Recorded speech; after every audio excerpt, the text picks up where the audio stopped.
मेरा नाम रवि कुमार शर्मा। मेरे चैनल आरके स्टडी क्लासेस में आपका स्वागत है। हम एनसीईआरटी के न्यूमेरिकल पढ़ रहे हैं, दूसरे चैप्टर के। सवाल नंबर 15 ये रहा, लिखा है इसमें आंतरिक त्रिज्या स्मॉल r1 तथा बाह्य त्रिज्या स्मॉल r2 वाले एक खोखलीय चालक कोष पर कैपिटल Q आवेश है। ठीक, ए नंबर में पूछा गया खोल के केंद्र पर एक आवेश स्मॉल q रखा है। खोल के भीतरी और बाहरी पृष्ठों पर पृष्ठ आवेश घनत्व क्या है, ये ए नंबर में पूछा। बी नंबर में पूछा है क्या किसी कोटर में विद्युत क्षेत्र शून्य होता है चाहे खोल गोलीय न होकर किसी भी अनियमित आकार का क्यों ना हो, स्पष्ट कीजिए। तो देखो ए नंबर देखते हैं, हमें त्रिज्याएं दी गई हैं। ये क्वेश्चन नंबर है 15 है एनसीईआरटी का 2.5। ये देखो इसको सॉल्व करते हैं तो पहले देखो एक ये खोल या कोष बना लिया। ये एक खोखला गोला है या कोष है। ठीक, इसके बाहरी पृष्ठ पर कैपिटल Q आवेश दिया गया और इसके केंद्र पर प्लस Q आवेश रखा जाता है। इसके केंद्र पर प्लस Q आवेश रखा जाता है। ये प्लस Q आवेश रखा जाता है, यहाँ प्लस Q आवेश रखा। तो किसी कोष के भीतर जो नेट आवेश होता है वो शून्य होता है। नेट आवेश शून्य होता है, तो यहाँ पर प्लस Q आवेश है तो इसके इस पृष्ठ पर क्या होगा, माइनस Q आवेश होगा। Q होगा तो इसके भीतर आवेश क्या है, प्लस Q है, और इसके बाहर आवेश कुल क्या हो जाएगा, ये माइनस Q और ये प्लस Q। ये टोटल आवेश हो जाएगा capital Q plus small q। कुल आवेश जोड़ा जाए, कुल आवेश यहाँ जोड़ रहे हैं ना, माइनस में नहीं लिखेंगे। कुल आवेश यानी Q कैपिटल Q आवेश है और ये माइनस Q आवेश है। तो देखो लिखते हैं, ये 15वां क्वेश्चन है। इसमें देखो हमें क्या दिया है, सबसे पहले लिखते हैं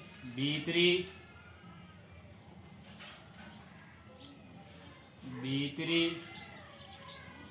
भाग का कुल आवेश। कुल आवेश क्या है, दिया गया है प्लस के Q। ये दिया गया हमें प्लस के Q। सॉरी, ये तो केंद्र पर है, इसके भीतरी भाग का क्या आवेश होगा, ये होगा ये वाला माइनस का Q। ठीक है, भीतरी भाग पर या सतह पर भी लिख सकते हैं। इसके बाद लिखेंगे बाहरी, कुल की जगह केवल आवेश लिख लेते हैं, आवेश।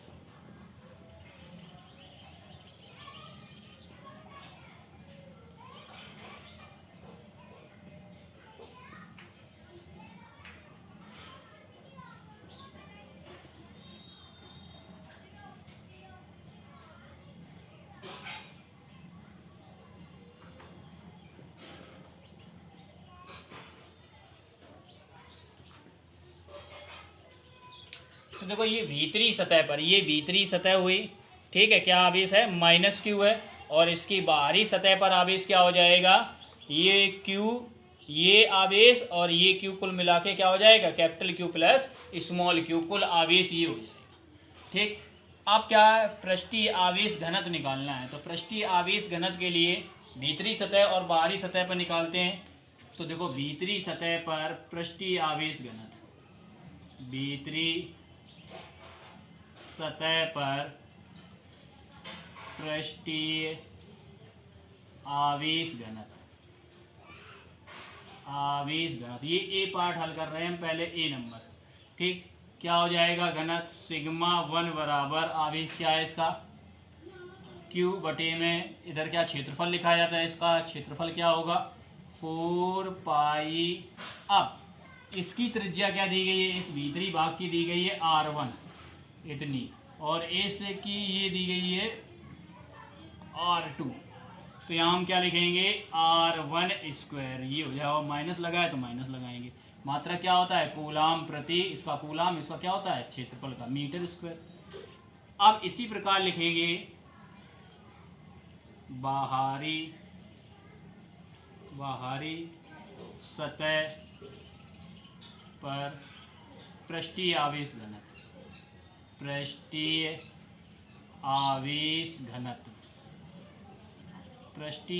इसका देखो क्या हो जाएगा, सिग्मा 2 बराबर ये कैपिटल क्यू प्लस के स्मॉल क्यू बटे में 4 पाई, आर की जगह क्या लिखेंगे, ये वाली लिखेंगे दूरी, तो ये हो जाएगी 4 पाई R2 स्क्वायर, ये हो गया कूलाम प्रति मीटर स्क्वायर।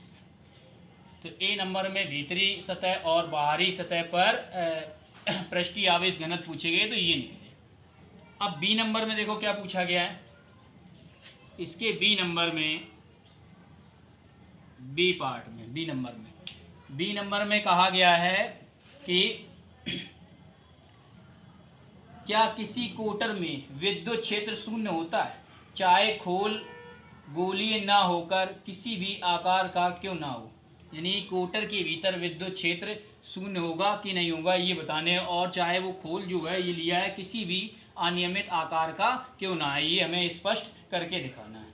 ठीक, जैसे हमने एक अनियमित आकार का ये एक खोल ले लिया, ये खोल बनाया अनियमित आकार का, ठीक, इसके भीतर एक ये कोटर है, कोटर इसको गोहा भी कहते हैं, कोटर है, और कोटर पर कौन सा आवेश होता है, धन आवेश होता है। इस कोटर पर, और ये इसके भीतर क्या है, विद्युत क्षेत्र क्या है, शून्य। क्यों है विद्युत क्षेत्र, क्योंकि इसके भीतर आवेश जो है नेट आवेश या परिणामी आवेश भी क्या है, शून्य। अब क्या करते हैं, कोटर के एक बंद पास लेते हैं, एक बंद पास है जो कोटर के, जैसे हमने ये एक पास लिया, इसका नाम ABCD समझाने के लिए, ये पास जो है आंशिक रूप से कोटर के अंदर है और कुछ क्या है, बाहर है। तो इस पास के भीतर भी क्या होगा, इस पास के भीतर अगर हम किसी पॉइंट को A से यहाँ तक लौट के A तक लाते हैं, तो इस दौरान किया गया कार्य जो होगा, इसके भीतर जो विद्युत क्षेत्र होगा उसके विरुद्ध होगा, और गॉस की प्रमेय क्या कहती है, गॉस की प्रमेय कहती है किसी खोल के भीतर या किसी बंद पास के भीतर जो है आवेश क्या होता है, नेट या परिणामी आवेश शून्य होता है। जब परिणामी आवेश शून्य होता है तो इस कोटर के भीतर भी विद्युत क्षेत्र क्या होगा, विद्युत क्षेत्र भी शून्य होगा, विद्युत क्षेत्र भी क्या रहेगा, शून्य होगा। तो इसी को हम क्या करते हैं, ये जो समझाया है इसको हम लिख लेते हैं। देखो लिखेंगे, तो ये देखो लिखा, अनियमित आकार का खोल है, कोई अनियमित आकार का खोल या कोश है जिसके अंदर परिणामी आवेश शून्य, माना यह एक बंद पास है जो आंशिक रूप से कोटर के अंदर है, आंशिक रूप से कोटर के अंदर है और शेष क्या है, कोटर के बाहर है। किसी चालक के भीतर विद्युत क्षेत्र शून्य होता है, किसी चालक के भीतर विद्युत क्षेत्र क्या होता है, शून्य होता है, क्योंकि उसके भीतर परिणामी आवेश क्या होता है, शून्य होता है, इसलिए विद्युत क्षेत्र भी शून्य होता है। अतः किसी परीक्षण आवेश को इसके भीतर ले जाने में जो कार्य करना पड़ता है जो, परंतु यह स्थिर विद्युत क्षेत्र के विरुद्ध होता है। ये कार्य जो करना पड़ता है ये किसके विरुद्ध होता है, स्थिर विद्युत क्षेत्र के विरुद्ध होता है, क्योंकि गाउस के नियमानुसार किसी गाउसीय पृष्ठ के अंदर परिणामी आवेश शून्य होता है। इस प्रकार किसी भी अनियमित आकृति के अंदर कोटर में विद्युत क्षेत्र नहीं हो सकता। अब देखते हैं अगला सवाल है NCERT का 16वां 2.16। देखो इसमें लिखा है, दर्शाइए कि ए नंबर में पूछा गया, दर्शाइए कि आवेशित पृष्ठ के पार्श्व से दूसरे पार्श्व पर स्थिर विद्युत क्षेत्र के अविलंब घटक में अशांत होता है, जिसे दिया गया E2 वेक्टर माइनस के E1 वेक्टर और कोष्टक के बाहर में एकांक सदिश n कैप दिया गया बराबर सिग्मा बटे में एप्सिलॉन नॉट, ये दिखाना है। तो देखो यहाँ पर हमें क्या दिखाना है, इसमें ये है 2.16 क्वेश्चन नंबर। इसमें दिया है E2 माइनस के E1 वेक्टर में और बाहर एन कैफ बराबर सिग्मा बटे में एप्सिलॉन नॉट। ये हमें दिया गया है, इसको हमें सिद्ध करके दिखाना है। तो देखो इसको हल करते हैं। हल करने के लिए चित्र बना लेते हैं इसका। ये देखो एक चादर बनाई जिसके दो पृष्ठ हैं, एक पृष्ठ एक है, ये एक पृष्ठ दो है। पृष्ठ एक के सापेक्ष पृष्ठ दो की ओर एक एकांक सदिश एन कैफ है। एन कैफ है इसके A1 के विपरीत। A1 पर विद्युत क्षेत्र की तीव्रता E1 है और दूसरे पृष्ठ पर विद्युत क्षेत्र की तीव्रता क्या है, E2 है। तो हम इसको लिख भी सकते हैं, एन कैफ को क्या लिखेंगे, पृष्ठ एक के सापेक्ष पृष्ठ दो की ओर एक एकांक सदिश एन कैफ है। एन कैफ है जिसकी दिशा क्या है, विद्युत क्षेत्र E2 की दिशा में है। तब देखो क्या होता है, विद्युत क्षेत्र की तीव्रता का सूत्र लिखेंगे यहाँ से। विद्युत क्षेत्र की तीव्रता का सूत्र होता है E2 बराबर, सूत्र तो होता है E बराबर सिग्मा बटे में 2 एप्सिलॉन नॉट से। इस सूत्र से हम लिखेंगे। तो पहले देखते हैं, लिखते हैं पृष्ठ दो के कारण वैद्युत क्षेत्र की तीव्रता या वैद्युत क्षेत्र। तो देखो क्या हो जाएगा, वैद्युत क्षेत्र इसके कारण होगा E2 वेक्टर बराबर सिग्मा बटे में 2 एप्सिलॉन नॉट और इसकी दिशा में एकांक सदिश क्या है, एन कैफ, ये लिखेंगे। अब देखो पृष्ठ दो के कारण लिखते हैं, सॉरी पृष्ठ एक के कारण, पृष्ठ एक के कारण वैद्युत क्षेत्र, वैद्युत क्षेत्र। तो क्या होगा, वैद्युत क्षेत्र इसके कारण लिखेंगे। तो ये क्या है, E1 है इसके कारण, एक के कारण, तो E1 वेक्टर बराबर सिग्मा बटे में 2 एप्सिलॉन नॉट वही होगा। लेकिन ये एन कैफ क्या है, एन कैफ E1 के विपरीत दिशा में। अगर हम एन कैफ लिखेंगे यहाँ पर तो ये किस में हो जाएगा, ये माइनस में हो जाएगा। ये हो गया विद्युत क्षेत्र।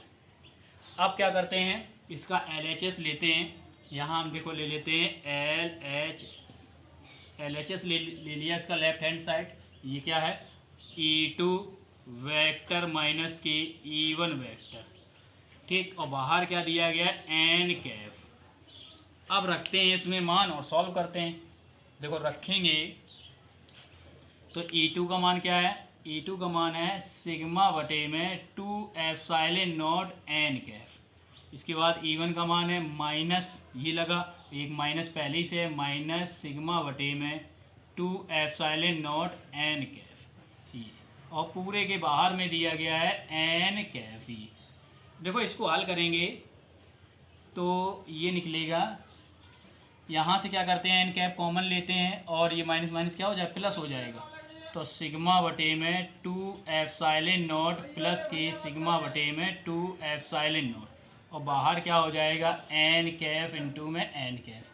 इनका गुणा कराओगे तो क्या हो जाएगा, इनका मान 1 आ जाएगा, 1। तो ये हो जाएगा, इसको जोड़ोगे तो एलसीएम आएगा 2 एप्सिलॉन नॉट, एलसीएम रहेगा 2 एप्सिलॉन नॉट, इधर हो जाएगा सिग्मा और सिग्मा को जोड़ोगे सिग्मा प्लस सिग्मा, और इसका मान हो गया 1।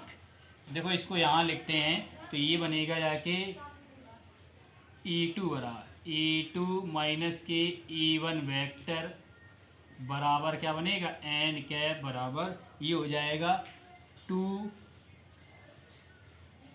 सिग्मा बटे में 2 एप्सिलॉन नॉट, ये बने। अब 2 से 2 कैंसिल, तो देखो E2 माइनस के E1 और बाहर क्या, एन कैफ बराबर आ गया सिग्मा बटे में एप्सिलॉन नॉट, ये क्या आ गया, RHS, ये आ गया। तो ये क्या हो जाता है, इस तरीके से ये सिद्ध हो जाता है, इसके बराबर ये हम कर देते हैं। ये था ए पार्ट, इसका ए पार्ट में ये पूछा गया था। अब देखो इसके बी पार्ट में देखते हैं, बी पार्ट में क्या कहा गया है। इसके बी पार्ट में कहा है, दर्शाइए कि आवेशित पृष्ठ के एक पार्श्व से दूसरे पार्श्व पर विद्युत क्षेत्र का स्पर्शीय घटक सतत है। स्पर्शी घटक कैसा है, सतत है, ये हमें दिखाना है इसी के बी पार्ट में।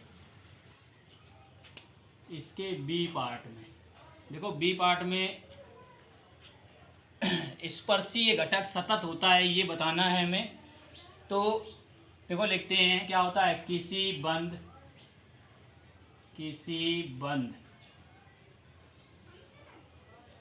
पृष्ठ, कोई बंद पृष्ठ है, बंद पृष्ठ पर वैद्युत क्षेत्र द्वारा किया गया कार्य, कोई बंद पृष्ठ है और वैद्युत क्षेत्र द्वारा किया गया कार्य क्या होता है? शून्य होता है। किसी बंद पृष्ठ या बंद पास भी लिख सकते हो, यहाँ पर बंद पास लिख लो। किसी बंद पास में वैद्युत क्षेत्र द्वारा, वैद्युत क्षेत्र द्वारा किया गया कार्य, किया गया कार्य शून्य होता है।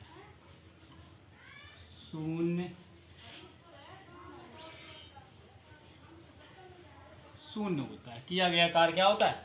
शून्य होता है। तो इसको देखो हम कैसे लिख सकते हैं, इसको लिख सकते हैं बंद रेखीय समाकल E वेक्टर इंटू में dl वेक्टर बराबर 0। विद्युत क्षेत्र द्वारा किया गया कार्य क्या है? शून्य है। इस तरीके से लिख सकते हैं। अब देखो पास की सतह क्या है, उसकी आवेशित पृष्ठ की, जो आवेशित पृष्ठ है, आवेशित पृष्ठ की, आवेशित पृष्ठ की सतहों के वैद्युत क्षेत्र क्या है? वैद्युत क्षेत्र है। अभी देखे थे वैद्युत क्षेत्र E1 हुआ E2, E1 हुआ E2। तब देखो क्या हो जाएगा, तब कैसे लिखेंगे? ये बंद रेखीय समाकल E1, पहले तो ये लिख लेते हैं E वेक्टर इंटू में dl वेक्टर बराबर, इसी को लिखेंगे बंद रेखीय समाकल E1 वेक्टर इंटू में dl, और माइनस के बंद E2 वेक्टर इंटू में dl बराबर क्या चल रहा है? 0। अब इसी को हल करते हैं, इसको लेके हल करेंगे तो इसको हम पक्षांतर कर लेते हैं। पक्षांतर करेंगे तो ये हो जाएगा बंद E1 वेक्टर इंटू में dl वेक्टर बराबर, ये हो जाएगा बंद रेखीय समाकल E2 वेक्टर इंटू में dl वेक्टर। ये हो जाए, एक सूत्र पड़ा है A vector dot V vector बराबर क्या होता है? AB cos थीटा, ये होता है। और यहाँ पर θ1 बराबर θ2 बराबर क्या है? 0 है। देखो पिछले चित्र में देखा था एक ही दिशा में थे विद्युत क्षेत्र, विद्युत क्षेत्र की दिशा क्या थी? एक ही दिशा में थी, मतलब विद्युत E1 की दिशा इस तरफ थी, तो उसके क्षेत्रफल की दिशा भी क्या होगी? उसी में होगी, लंबाई के अनुदिश थी। इस तरीके जैसे ये इसकी लंबाई है और इसी के अनुदिश इसके विद्युत क्षेत्र की दिशा है E1, तो ये इसकी लंबाई हो गई, ये हमने dl मानी, ये dl इस चादर थी, इस तरफ भी dl, तो ये डी लंबाई के अनुदिश हुई, लंबाई के अनुदिश हुई तो एक ही दिशा में हो गई, तो इनके बीच कोण क्या होगा? 0। तो कैसे लिखेंगे इसको? लिखेंगे E1 dl cos θ1 बराबर, ये हो जाएगा E2 dl cos θ2। अब θ2 और θ1 के मान बराबर हैं, तो लिखेंगे E1 dl cos 0 बराबर E2 dl cos 0। तो ये और ये क्या हो गया? कैंसिल हो गया। तो क्या आ गया? E1 बराबर E2, यानी कि दोनों सतहों की विद्युत क्षेत्र क्या है? दोनों सतहों के विद्युत क्षेत्र समान है। जब दोनों सतहों के विद्युत क्षेत्र समान है तो विद्युत क्षेत्र समान है, तो एक सतह से दूसरे सतह पर जब हम जाएंगे तो विद्युत क्षेत्र समान होने के कारण इनके स्पर्शी घटक भी नहीं बदलेंगे। कैसे रहेंगे? सतत रहेंगे। तो हम इसको लिख भी सकते हैं, लिखेंगे अतः दोनों सतहों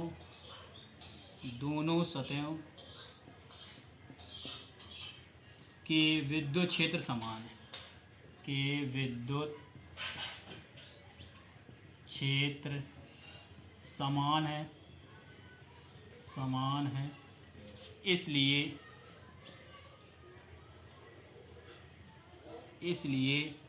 ठीक इसलिए क्या होगा? इसलिए विद्युत क्षेत्र का स्पर्शी घटक सतत होगा। इसलिए विद्युत क्षेत्र का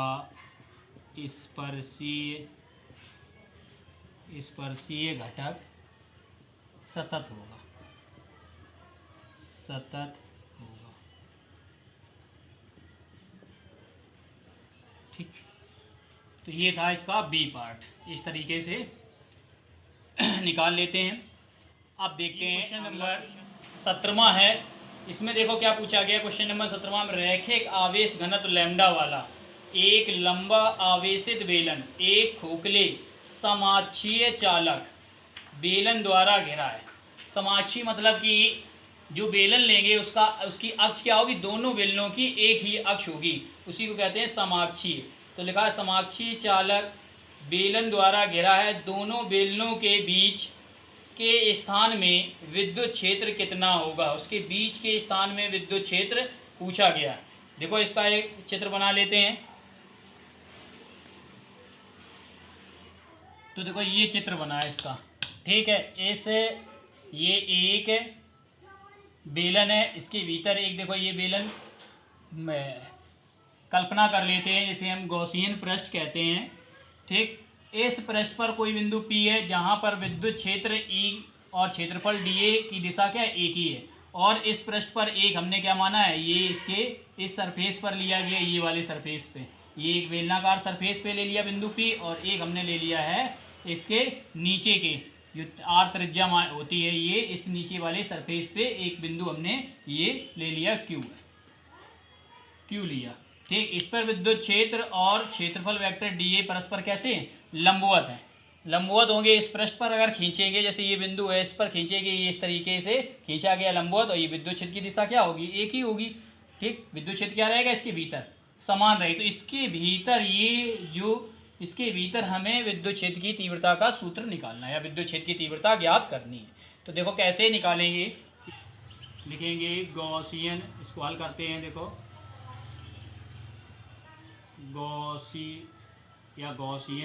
गॉसीय पृष्ठ से गुजरने वाला वैद्युत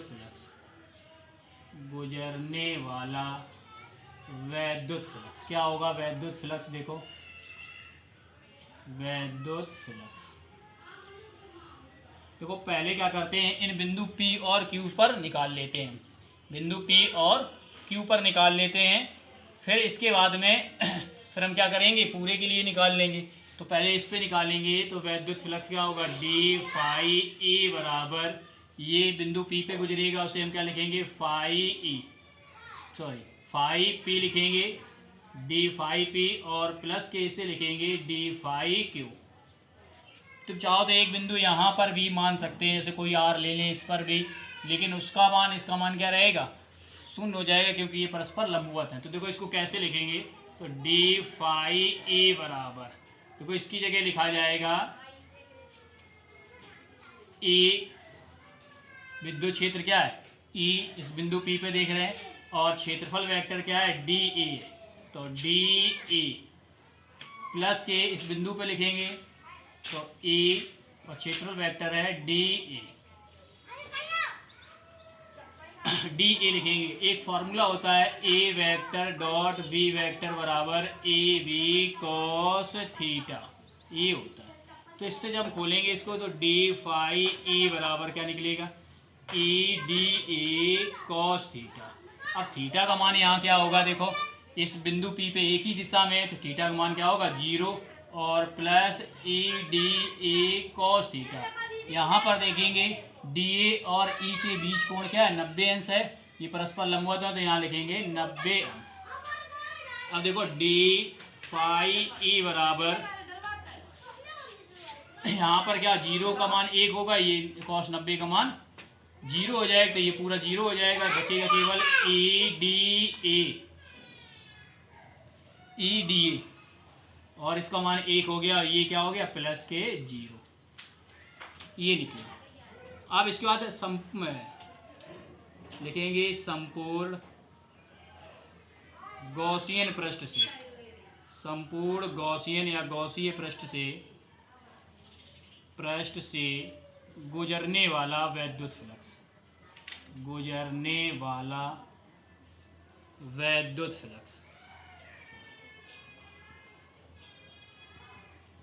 वैद्युत फ्लक्स देखो क्या हो जाएगा, वैद्युत फ्लक्स निकालें, तो यहाँ पर हम लिखेंगे फाई ई बराबर एक बंद आकृति है इसलिए बंद पृष्ठीय समाकल लिखेंगे इसको। तो ये डी फाई ई बराबर पृष्ठीय समाकल इसलिए लिखे, यहाँ क्षेत्रफल चलेगा वहाँ लंबाई चली तो इसलिए रेखीय समाकल ई, इसका मान लिखेंगे तो ये फाई ई बराबर हो जाएगा बंद पृष्ठीय समाकल, मान क्या है ई इंटू में डी। इसको सॉल्व कर लेते हैं। देखो गॉस की प्रमेय से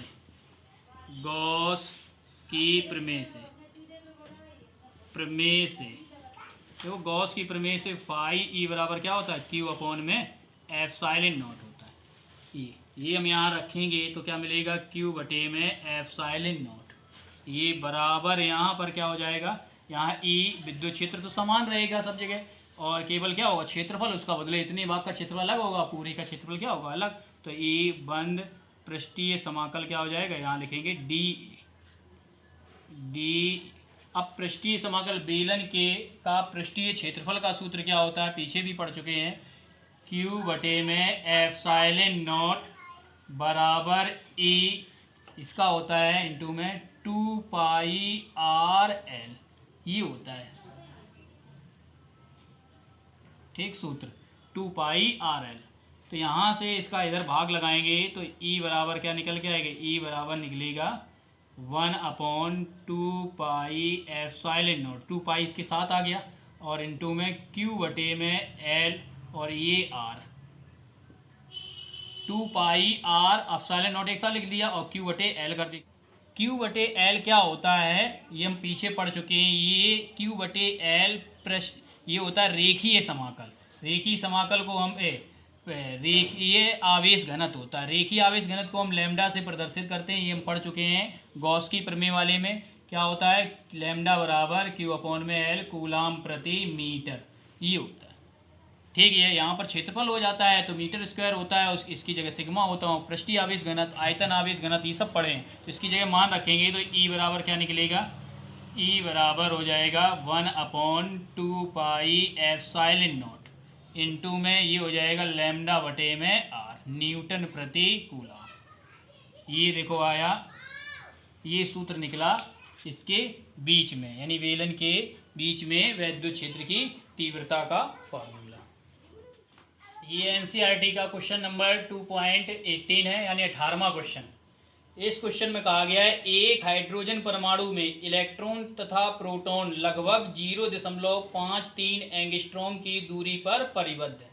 मतलब देखो क्या दिया गया है इस क्वेश्चन में हमें, ये क्वेश्चन है 18वां क्वेश्चन है 2.1। तो इसमें देखो दिया गया है पहले इलेक्ट्रॉन का आवेश दिया है, इलेक्ट्रॉन का आवेश लिख लेते हैं। इलेक्ट्रॉन का आवेश कैसा होता है ऋणात्मक, तो 1.6 × 10⁻19 कूलम ठीक। इसके बाद प्रोटॉन का आवेश लिखते हैं, प्रोटॉन का आवेश होता है धनात्मक 1.6 × 10⁻19 कूलम। ये इनके बीच की दूरी दी गई है हमें r बराबर 0.53 एंगस्ट्रॉम, ये दी गई है। अब एंगस्ट्रॉम को क्या करते हैं मीटर में चेंज कर लेते हैं, तो एंगस्ट्रॉम को चेंज करेंगे तो ये हो जाएगी दूरी 0.53 × 10 की पावर, कितने गुणा कराते हैं एंगस्ट्रॉम हटाते हैं तो 10 की पावर -10 मीटर, ये चेंज कर लिया। अब देखो ए नंबर में क्या पूछा गया है सवाल में कहा है, देखो ए नंबर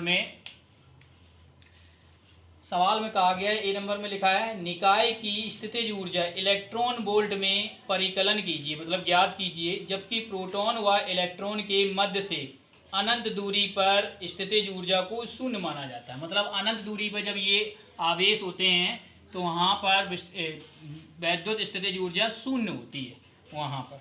तो देखो निकालते हैं, सूत्र क्या होता है वैद्युत स्थितिज ऊर्जा को, U बराबर 1/4 पाई एप्सिलॉन नॉट इनटू में यहाँ Q1 Q2 लिखा जाए तो इसको हम Q1 मान लेते हैं, इसको Q2, तो Q1 Q2 बटे में R, ये सूत्र इसका होता है ठीक।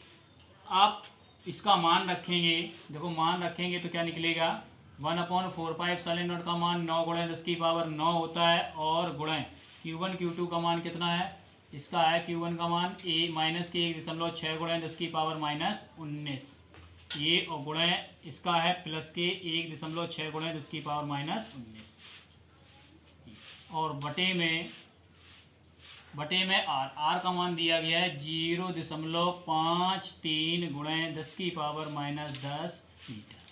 ये दिया, इसको देखो हल करते हैं। u बराबर, तो 16 का 16 में गुणा कराएंगे, 16 का वर्ग होता है 256, ये हो जाएगा 256। क्या अंक बाद दशमलव लगाएंगे, दशमलव के बाद एक अंक और एक अंक कुल 2 अंक बाद, और गुणा कितना होगा 9 गुणा 10 की पावर 19 19 38 में से 9 जाएंगी, कितनी बचेंगी 29 बचेंगी, माइनस की 29, 38 में से 9 घटाएंगे। ये ऐसे कर लेते हैं, ये 19 में से 9 चलेगी, यहाँ 10 बची, 10 और 19 29 हो गई।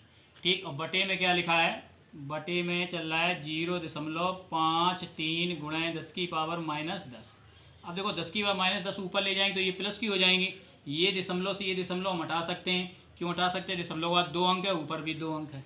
तो u बराबर क्या आएगा, जब हम 53 का 256 में भाग लगाएंगे तो ये कितनी बार देखो जाएगा, भाग लगाने पर लगा लेते हैं भाग। ठीक है, और इधर क्या घाते कितनी बचेंगी, 10 की पावर ये 10 ऊपर जाएंगी, कम हो जाएंगी, तो माइनस की 19 बचेंगी। कितनी बचेंगी 19 बचेंगी, और इसका हम भाग लगाते हैं, भाग लगाएंगे, ये आएगा 43.5, ये आया। ये जूल में दिया गया, इसको हम इलेक्ट्रॉन वोल्ट में चेंज करेंगे तो 43.5 गुणे 10 की पावर माइनस 19 में भाग लगाएंगे 1.6 गुणे 10 की पावर माइनस 19 का, इसका भाग लगाएंगे तो देखो ये दशमलव से ये दशमलव हट गया, 16 का भाग लगी 10 की पावर माइनस 19 से ये सीधे कैंसिल हो गया, तो u बराबर क्या आएगा, 16 का भाग लगाएंगे, 16 दूनी 32, 16 दूनी 32। अब यहाँ पर क्या बचेंगे 32, 8 और 3 11, 11 115 हो गया, 16 सत्ते 112। अब 3 बचेंगे, दशमलव लगाएंगे तो 30 हो जाएंगे, 16 दूनी 32, तो ये आ गया 27.2 इलेक्ट्रॉन वोल्ट, ये ऊर्जा निकली। ठीक, और इसमें क्या चल रहा था, यहाँ माइनस चल रहा था, तो इसमें सब में क्या लगाएंगे, माइनस लगाएंगे यहाँ पर, तो ये माइनस के 27.2 जूल ऊर्जा का मान इलेक्ट्रॉन वोल्ट में निकला। बी पार्ट देखो, बी पार्ट में पूछा गया है, कहा है इलेक्ट्रॉन को स्वतंत्र करने में, देखो बी में लिखा है, बी पार्ट में क्या पूछा है, इलेक्ट्रॉन को स्वतंत्र करने में कितना न्यूनतम कार्य करना पड़ेगा। यदि यह दिया गया है कि इसकी कक्षा में गतिज ऊर्जा ए नंबर में प्राप्त स्थितिज ऊर्जा के परिमाण की आधी है, परिमाण की आधी, यानी देखो प्रश्नानुसार, जो प्रश्न में कहा गया, क्या कहा गया,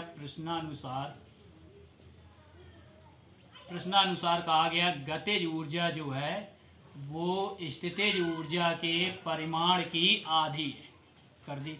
तो k बराबर क्या निकलेगा, यहाँ से 1/2 u का मान था, यहाँ पर परिमाण में लिखेंगे, u का मान निकला तो माइनस के 27.2 इलेक्ट्रॉन वोल्ट, ये निकला था इलेक्ट्रॉन वोल्ट। चाहे इलेक्ट्रॉन वोल्ट नहीं लिखते मात्रा, ये नहीं। अब इसको बाहर निकालोगे, माइनस क्या हो जाएगा प्लस में, तो ये हो जाएगा 1/2 गुणा 27.2, 2 से भाग लगाएंगे तो 2 एकम 2, 2 तिया 6, 1 बचा 2 छंग 12, यानी के बराबर निकल के आ गया 13.6 इलेक्ट्रॉन वोल्ट ऊर्जा। ये हमने गतिज ऊर्जा निकाल ली। अब पूछा क्या गया, न्यूनतम कार्य निकालना है। ठीक है, इलेक्ट्रॉन को मुक्त कराने में न्यूनतम कार्य क्या होगा, तो लिखते हैं इलेक्ट्रॉन को मुक्त या स्वतंत्र करने में,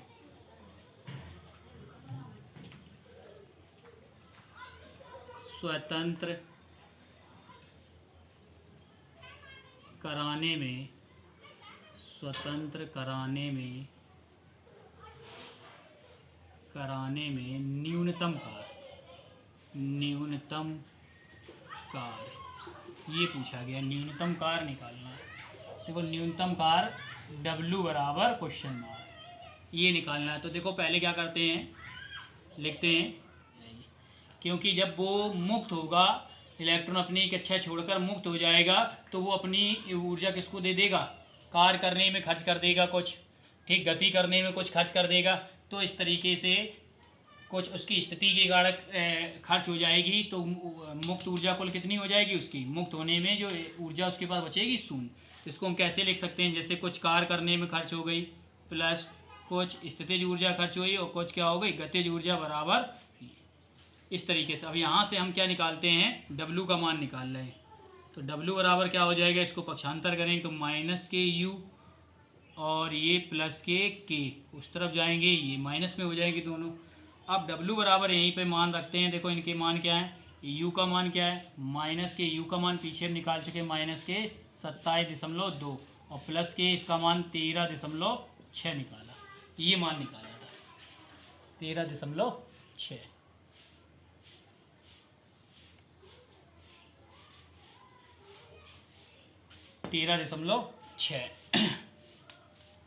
अब इनको हल कर लेते हैं।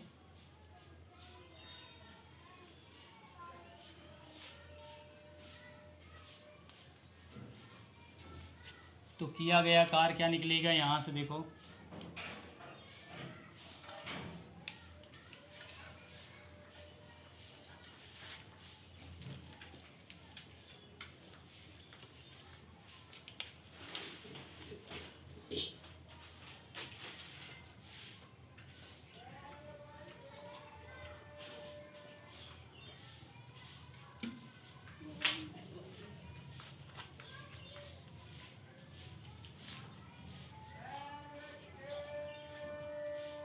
तो इसको देखो हल करेंगे, W बराबर यहाँ से निकलेगा माइनस के अंदर गुणा कराएंगे तो ये 27.2 प्लस के हो जाएंगे और ये माइनस के 13.6 घटाएंगे तो क्या निकलेगा, 2 में से नहीं एक हासिल, 12 में से 6 गई 6, यहाँ कितने बचे 6 में से 3 गई 3 और यहाँ क्या बचा, यहाँ 2 है, 2 में से एक जाएगा तो 13.6 इलेक्ट्रॉन वोल्ट। इतना कार्य करना पड़ेगा, ये न्यूनतम कार्य करना होगा, ये बी नंबर में पूछा गया था, इतना हमें न्यूनतम कार्य करना होगा।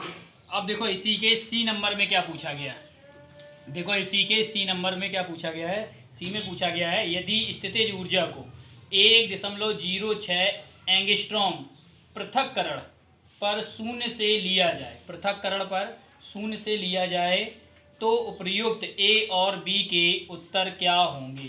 तब ए और बी के उत्तर क्या होंगे पूछे गए। देखो सी नंबर देखते हैं,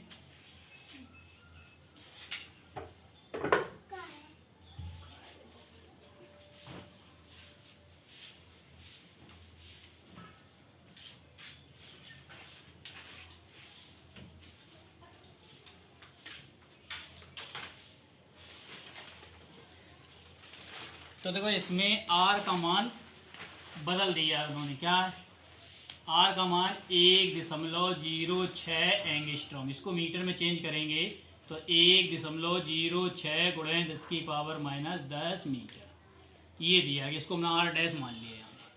ठीक, अब देखो निकालना क्या है हमें, ए और बी के उत्तर क्या होंगे तब इस स्थिति में। तो देखो पहले हम क्या करते हैं, स्थितिज ऊर्जा निकाल लेते हैं, तो स्थितिज ऊर्जा निकालेंगे, ये सी पार्ट है इसका, यू डैश मान लेते हैं, क्या होता है फार्मूला 9 गुणे 10 की पावर 9 और यहाँ पर Q1 Q2 लिखा जाता है और बटे में क्या लिखते हैं Q1 Q2 बटे में R डैश चल रहा है तो R डैश लिखेंगे जूल।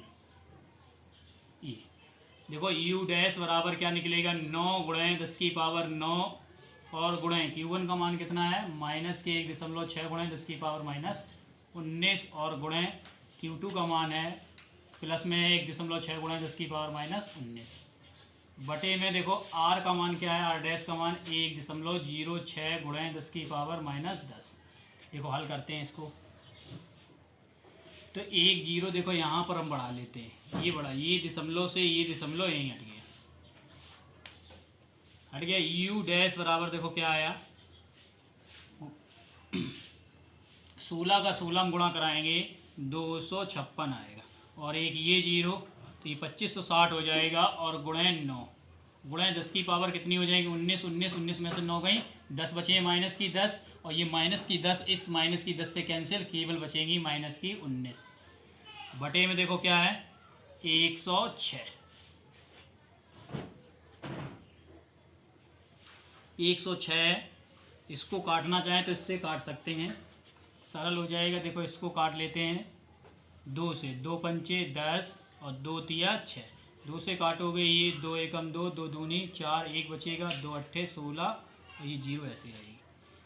ये कट गया 53 बार। तो u डैश बराबर, अब 1280 में हम क्या करते हैं, किसका गुणा करा लेते हैं, 9 का। तो 9 का कराएंगे, 0 में कराएंगे 0, 9 8 72 की 2 7 हासिल और 9 दूनी 18 और 7 25, 1 2 हासिल, फिर 9 एकम 9, 9 2 11 और गुणे 10 की पावर माइनस 19 चल रहा है और बटे में कितना आ गया 53। अब देखो 53 का भाग लगाएंगे, तो 53 का भाग लगाएंगे, यू डैश बराबर क्या निकलेगा, यहाँ देखो भाग लगाते हैं 1152 में, इसमें लगा लेते हैं या 0 लिख लेते हैं, इसमें लगाते हैं पूरा 53 का भाग। 53 का इसमें कितनी बार जाएगा, 2 बार। तो ये 53 दूनी 106, 6 घटाओ 106 घटाओगे तो ये बचेगा 9 और 2 का उतारा लेंगे। अब 53 का इसमें 1 बार जाएगा, तो 53 एकम 53, यहाँ घटाएंगे 12, 12 में से 3 गई 9, ये बचा 8 में से गई 5 3, ये एक 0 को उतारा लेते हैं। अब 5 का भाग लगाते हैं, 39 में कितने बार जाएगा, 5 7 35, लगभग कितने बार जाएगा, 7 बार, 7 बार जाएगा। 7 3 21 की 1 2 हासिल, 7 गुना 35 और 2 37, ये गया। तो ये आ गया 217 गुणे 10 की पावर माइनस 19। ठीक है, एक अंक और दे लेते हैं भाग। देखो यहाँ 9 बचेगा और यहाँ 8, 1 बचेगा, 190 में कितनी बार जाएगा, 3 बार जाएगा, दशमलव लगा। तो ये 0.3 ये गए 217.3 गुणे 10 की पावर माइनस 19 जूल। ये जूल में मान निकला।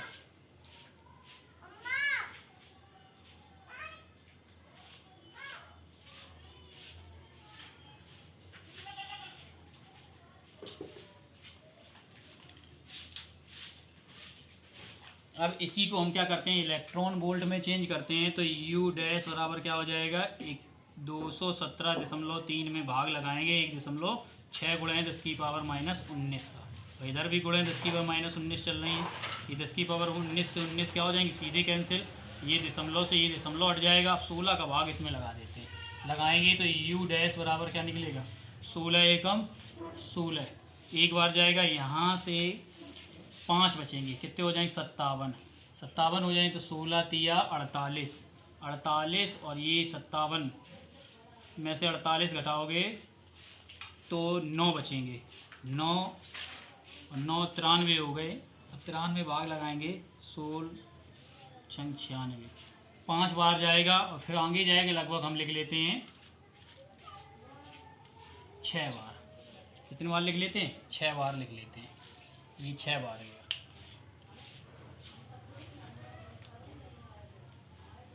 तो इसका मान देखो निकल के आ गया 13.6 इलेक्ट्रॉन वोल्ट। ये इलेक्ट्रॉन वोल्ट में चेंज हो गया। अब यहाँ पर ये माइनस चल रहा था, ये माइनस नहीं लगाया तो माइनस लगाएंगे, तो ये किस में आएगा मान, ये माइनस में आएगा मान 13 ये आ गया। अब देखो पहले वाले ए पार्ट में क्या कहा गया था, ऊर्जा जो है अब इस कहाँ माने गए थे, अनंत पे माने गए, तो वहाँ पर ऊर्जा शून्य मानी गई थी। अनंत पर ऊर्जा क्या ली गई थी, शून्य ली गई थी। तो यहाँ पर भी देखो क्या लिखेंगे, इसमें ए और बी के उत्तर निकालने हैं, ए और बी के का। तो अनंत पर शून्य माने गए, यानी कि आर बराबर जब हमने 0.53 एंगस्ट्रॉम दूरी ली थी, तो अनंत पर u बराबर क्या लिया था, शून्य लिया था, u बराबर 0। जब u बराबर 0 लिया था तो देखो क्या निकलेगी, कुल ऊर्जा क्या निकल आएगी इसी पे, ये एंगस्ट्रॉम पर इसी पे स्थितिज ऊर्जा, स्थितिज ऊर्जा देखो निकालेंगे, ये u बराबर, u डबल डैश लिख लेते हैं, 2 चले ही रही, तो u डैश का मान कितना निकला है, माइनस के 13.6 निकला है। और पहले u का मान कितना था निकाल चुके हैं, u माइनस के u डैश कर ले, तो u डबल डैश बराबर u का मान कितना था पीछे निकाल चुके हैं, तो पीछे u का मान निकला था -27.2 और फिर माइनस के इसका मान निकला है -13.6 इलेक्ट्रॉन वोल्ट। तो u डबल डैश बराबर क्या हो जाएगा, ये माइनस माइनस प्लस हो जाएगा और इसको इससे घटाएंगे तो -13.6 इलेक्ट्रॉन वोल्ट निकलेगा। ये ऊर्जा देखो निकल के आई। कब निकली, जब हमने इसमें क्या कहा गया था, जब हमने शून्य ले लिया था पृथक, कितनी दूरी पे, 1.06 दूरी पर पृथककृत लिया था, तब ये निकला। तो k का मान क्या हो जाएगा यहीं से जबकि k का मान साफ कर लेते हैं।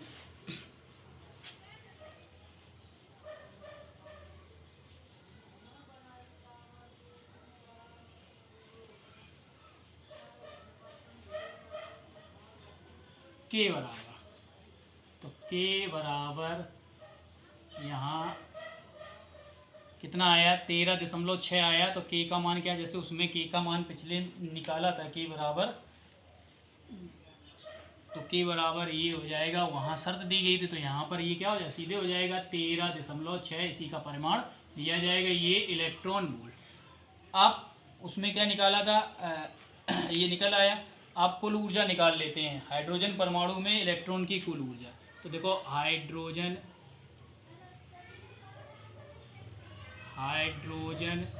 परमाणु में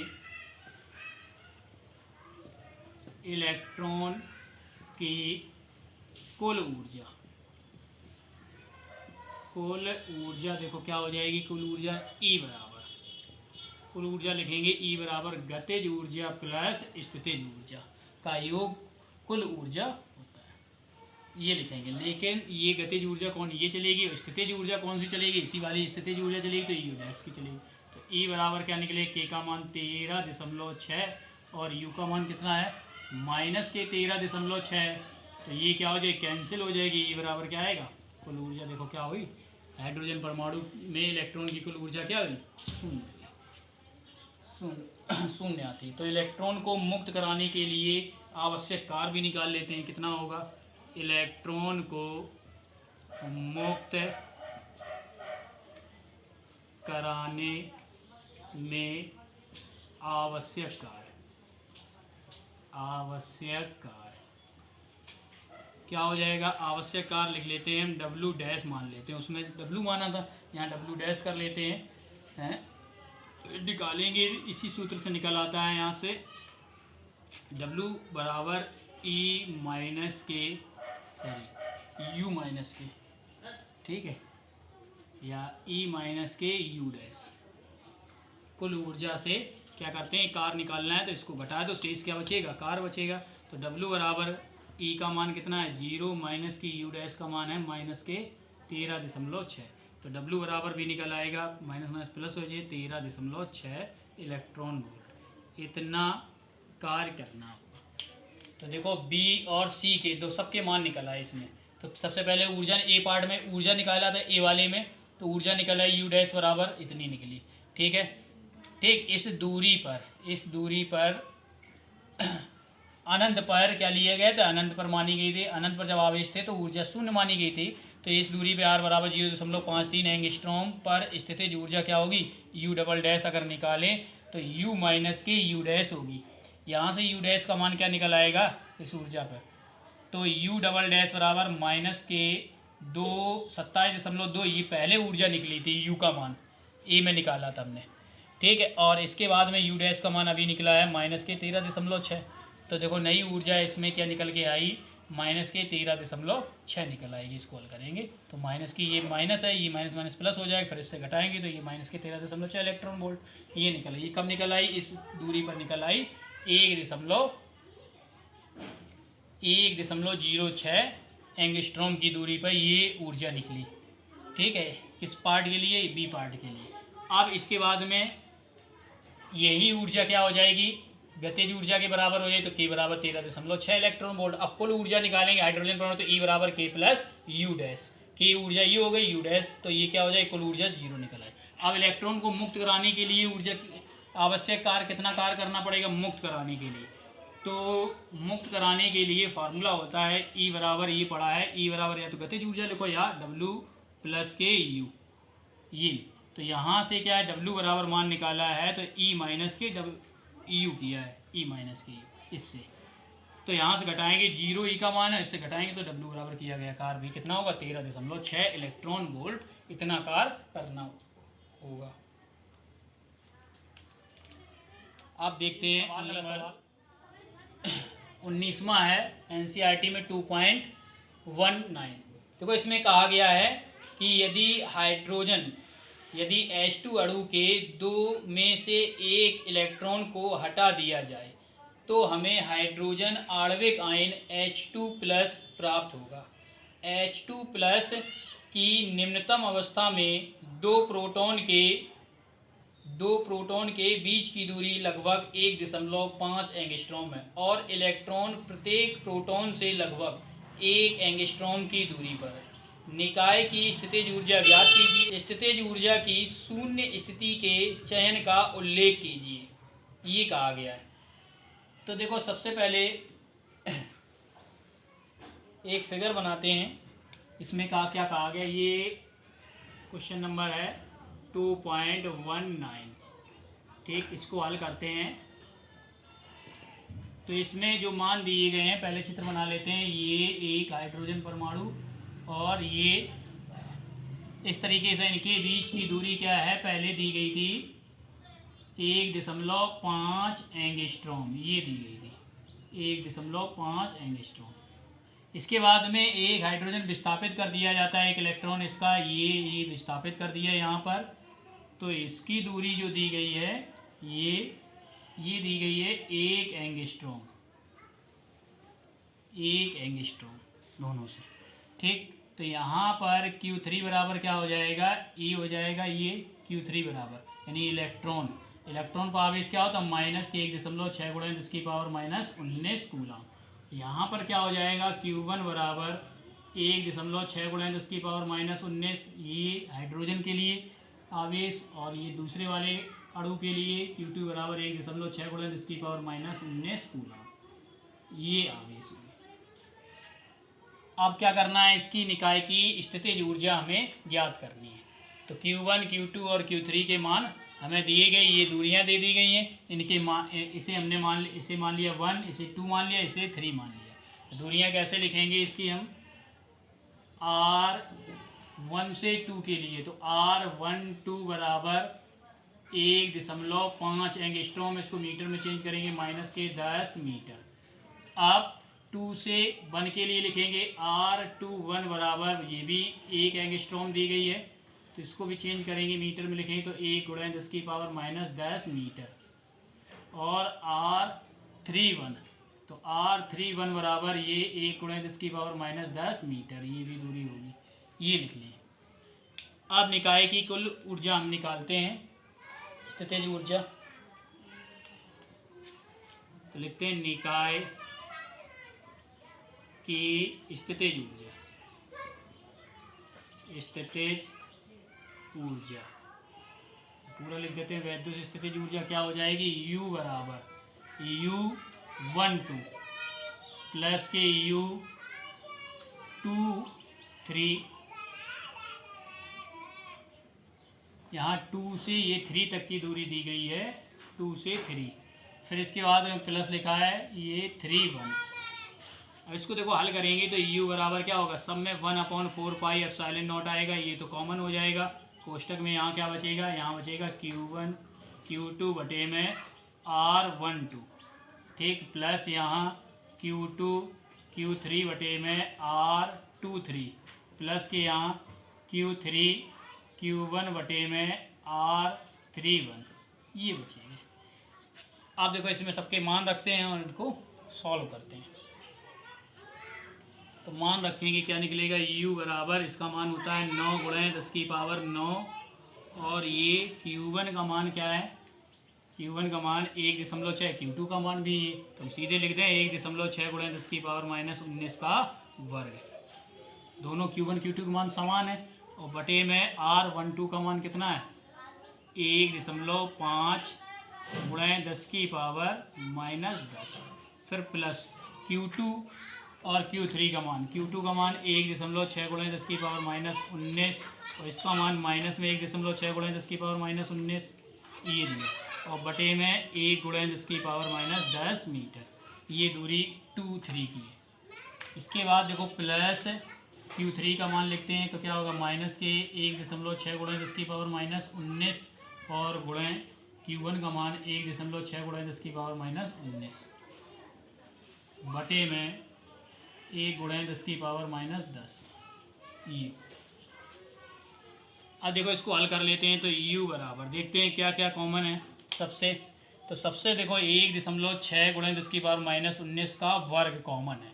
सब में देखो गुणा लिखा है, वर्ग कॉमन लेंगे तो ये हो जाएगा 9 गुणे 10 की पावर 9 और गुणे कॉमन ले लिया 1.6 गुणे 10 की पावर -19 का वर्ग, या 2 बार लिख के कॉमन ले लिया 1.6 गुणे 10 की पावर -19 ये।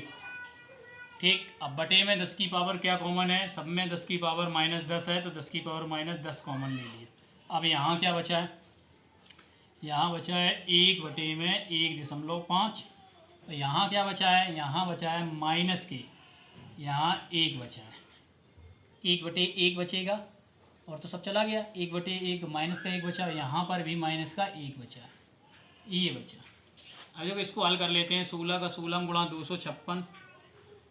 256 क्या के बाद दशमलव, दशमलव बाद 1 अंक, दशमलव 1 कुल कितने अंक हो गए 2 और गुणे 9 और गुणे 10 की पावर कितना हो जाएगा 9।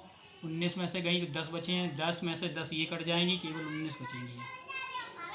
ठीक है, ये बची। अब यहाँ देखो इसको हल करते हैं, ये दशमलव हटाओगे तो ये 10 हो जाएंगे, 10 और 5 से काटोगे 5 या 15 और 5 दूनी 10। आप ये क्वेश्चन में लिखेंगे तो 2 बटे 3 और माइनस के ये 2 हो जाएंगे। ऐसे ही लिख लेते हैं पहले 2.56 गुणे 10 की पावर 9 ये। ठीक, इसके बाद में गुणे 9 और गुणे 10 की पावर -19, इसको हल करेंगे 3 दूनी 6, 6 में से 2 जाएंगी तो माइनस के 4 बटे 3, 3 से ये काट दो 3 तिया 9। अब 3 का गुणा कराओगे 3 चौको 12, तो 12 का गुणा कराएंगे। इसके बाद देखो देखते हैं यहाँ पर, अब 12 4 तिया 12, 12 का इसमें कराते हैं गुणा, तो 12 का 12 छिंग 72, 12 छिंग 72, 72 की 2, 7 हासिल, 7 हासिल। और इसके बाद में फिर 12 कराएंगे, 12 पंचे 60 और ये हो जाएंगे 67। अब 6 हासिल, 12 दूनी 24 और 6 30, ये 30 गुणा हो गया और माइनस लगाएंगे आगे क्योंकि ये माइनस के 12 हैं और 2 अंक बाद दशमलव लगाएंगे तो 2 अंक बाद दशमलव गुणे 10 की पावर -19 जूल। ये मान निकला 30.72 गुणे 10 की पावर -19 जूल।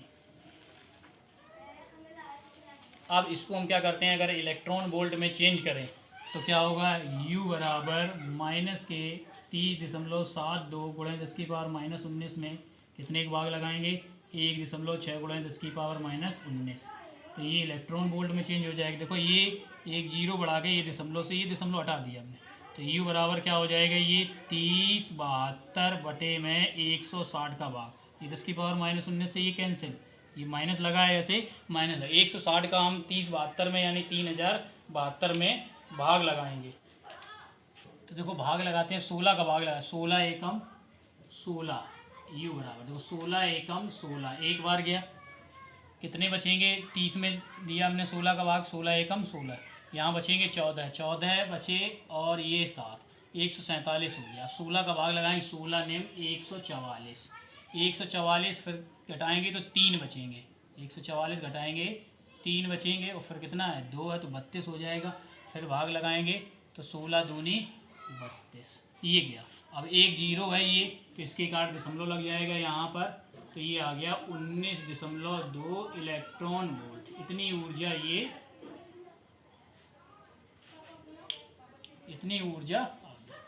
ठीक, इसके बाद में देखो थोड़ा और पूछा गया था, उसमें लिखा था कि स्थितिज ऊर्जा की शून्य स्थिति के चयन का उल्लेख कीजिए, शून्य स्थिति के चयन का उल्लेख कीजिए। तो क्या हो जाएगा, शून्य स्थिति की चरण यानी स्थितिज ऊर्जा को हम कहाँ मानेंगे, लिखेंगे स्थितिज ऊर्जा को शून्य पर हम कहाँ लेते हैं, शून्य। स्थितिज ऊर्जा को अनंत पर शून्य मानते हैं, शून्य लेते हैं या अनंत पर स्थितिज ऊर्जा क्या होगी, शून्य।